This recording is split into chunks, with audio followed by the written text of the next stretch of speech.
Oi, professor. Nosso grupo ficou responsável pelo primeiro seminário e a gente vai falar sobre o tema sistema inquisitório, sistema acusatório, sistema misto e qual sistema se aplica no direito brasileiro.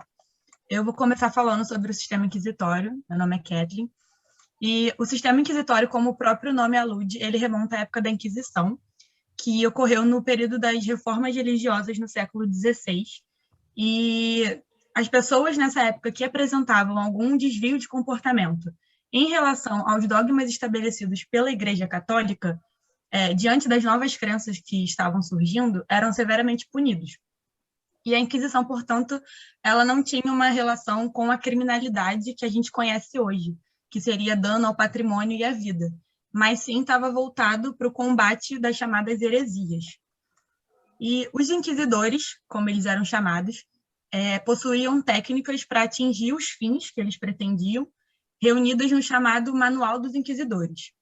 Essas técnicas tinham como objetivo alcançar a verdade por meio da extração da confissão, que era considerada a prova máxima e incontestável.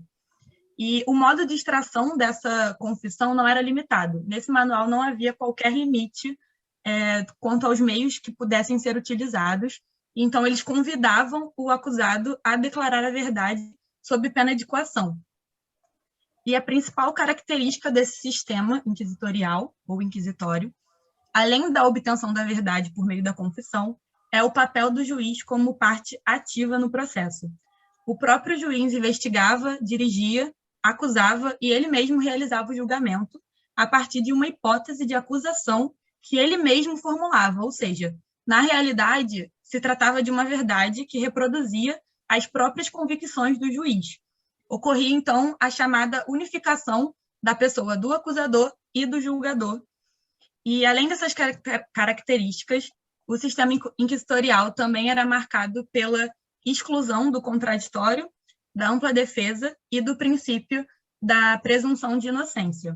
Outro ponto também importante é o caráter sigiloso do processo criminal, porque desde a investigação até a sentença, nada era publicizado. O próprio acusado não tinha conhecimento das imputações, dos depoimentos e nem das provas. E, consequentemente, ele não podia se defender. E é por isso que fala que não era aplicado contraditório nem ampla defesa. Com o advento da laicização do Estado e da modernidade, havia a crença de que esse modelo seria superado pelo sistema acusatório, que vai ser ainda abordado aqui na apresentação. E na modernidade, o crime não correspondia mais aos desvios de condutas religiosas, mas sim às transgressões das normas jurídicas que os estados modernos promulgaram. E, a princípio, havia o interesse de uma racionalização do poder punitivo. Então, os intelectuais da época buscaram criar leis que previssem casos que os juízes aplicariam a norma em cima desses casos já estabelecidos. Nesse modelo, a verdade ainda era um objetivo, mas ela seria construída através de procedimentos com ritos específicos e marcado pela racionalidade contra o autoritarismo. Mas quando essa teoria foi realmente aplicada, o que se deu não foi uma ruptura com o modelo inquisitório, ele apenas ganhou uma nova roupagem. E ocorreu principalmente com o Código de Instrução Criminal francês, de 1808, que ocorreu uma cisão entre investigação e juízo. Mas a investigação era inteiramente inquisitória. Nessa investigação pré-processual, já era estabelecida a verdade e o juiz aplicava a regra sem qualquer vestígio de aplicação do contraditório. E essas são as principais características do sistema inquisitorial. Eu vou falar sobre o sistema acusatório. O sistema acusatório tem como uma das suas principais características ser um processo de partes, sendo constituído pelo acusado e pela acusação, que se contrapõem em condições de igualdade dentro do processo. Essas partes serão responsáveis por apresentar todas as provas e as alegações pertinentes ao caso. A acusação ela era composta por particulares que tinham a função de comprovar o ilícito penal em questão através das provas. Já o acusado, por sua vez, deveria se defender dessas acusações, produzindo sua própria defesa. Na Grécia Antiga, por exemplo, esse julgamento ocorria perante a Assembleia dos Cidadãos.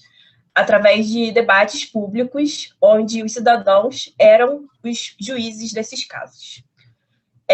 O juiz, nesse modelo, detém uma função somente julgadora, não possuindo qualquer iniciativa para obtenção de provas e investigação. Sendo assim, ele é caracterizado como um juiz imparcial, que somente profere a sua decisão com base naquilo que lhe foi apresentado durante o julgamento.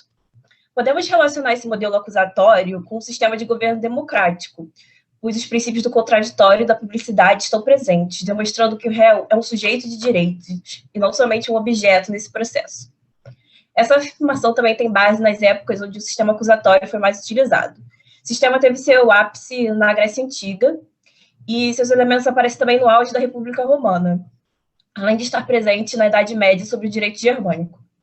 Essa desconcentração de poderes do processo culmina na imparcialidade do juiz ao proferir a sua decisão, tornando esse um processo mais justo. Continuando a apresentação, eu vou tratar sobre o sistema misto. O sistema misto nada mais é do que a junção dos dois sistemas já mencionados, já tratados aqui durante a apresentação, que é o sistema inquisitório e o acusatório. O sistema misto ele é dividido em duas fases. A primeira delas dialoga diretamente com o sistema inquisitório, que é a fase de instrução preliminar, e a segunda fase, que é a fase judicial, ela dialoga já com o sistema acusatório. Curioso que essa divisão do sistema misto em duas fases faz com que ele se junte os dois sistemas anteriores a ele. Nessa primeira fase de instrução preliminar, ela se assemelha ao sistema inquisitório porque ela é conduzida por um juiz. O órgão julgador ele conduz essa fase. E o que nós vemos como características nessa fase é a ausência do réu, dos direitos do réu, porque é uma fase sigilosa, nós não temos o contraditório nem ampla defesa. Então, o réu ele é mero objeto de investigação por parte do órgão julgador. Na segunda fase, que é a fase judicial do sistema misto, ela já dá uma guinada para o lado acusatório, porque ela já se inicia por um órgão diferente daquele que julga. Ela é iniciada por um órgão independente, que geralmente se apresenta na figura do Ministério Público. E nessa fase, o réu ele é sujeito de direitos, nós encontramos, de uma maneira geral, devido ao processo legal, o réu ele pode exercer o seu direito de ampla defesa, do contraditório. Então, o sistema misto, dentro dele você encontra os dois sistemas já mencionados, tanto o inquisitório quanto o acusatório. Então, basicamente, resumindo e pontuando, né, as principais diferenças desses dois sistemas, né, inquisitorial e acusatório. No sistema inquisitorial, o mesmo órgão ele vai acusar, defender e julgar, o que acaba afetando a imparcialidade do juiz.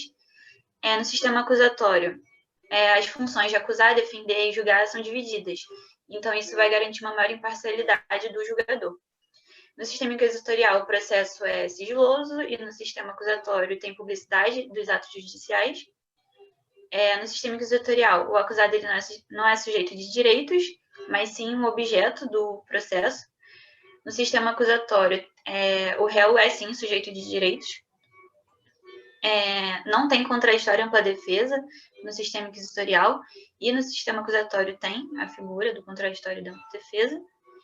E o sistema de apreciação de provas no sistema inquisitorial é o sistema da certeza legal ou da prova tarifada, ou seja, tem uma hierarquia das provas.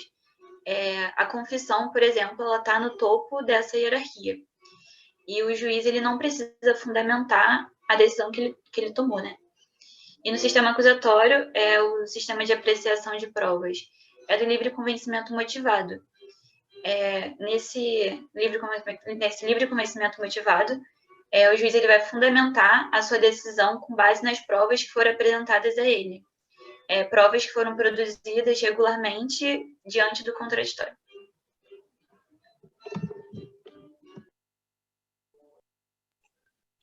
No tocante ao sistema processual penal adotado pelo Brasil, vale esclarecer que não há um posicionamento unânime pelo fato de não existir nem no texto constitucional, nem no Código de Processo Penal uma menção expressa ao modelo adotado em nosso país. Dito isso, a doutrina majoritária entende que atualmente é um modelo misto, predominantemente acusatório, com fundamento na supremacia da Constituição Federal de 88. Determina a expressa separação entre as funções de acusar, julgar e defender, diferentemente do sistema inquisitivo, como Robson disse, que concentra todas as funções no juiz. A Constituição também determina o respeito ao devido processo legal e assegura os princípios do contraditório, ampla defesa e presunção de inocência. E, conforme exposto anteriormente, são características marcantes do sistema acusatório. O sistema inquisitório se faz presente através do Código de Processo Penal de 1941, devido à ideologia inquisitorial da época da codificação dele. E pode ser exemplificado através do poder instrutório do juiz, que pode ser interpretado como uma violação à separação de poderes. Outra característica desse sistema é o inquérito policial, que é marcado pelo sigilo e trata o indiciado como objeto da investigação. Características próprias do sistema inquisitivo.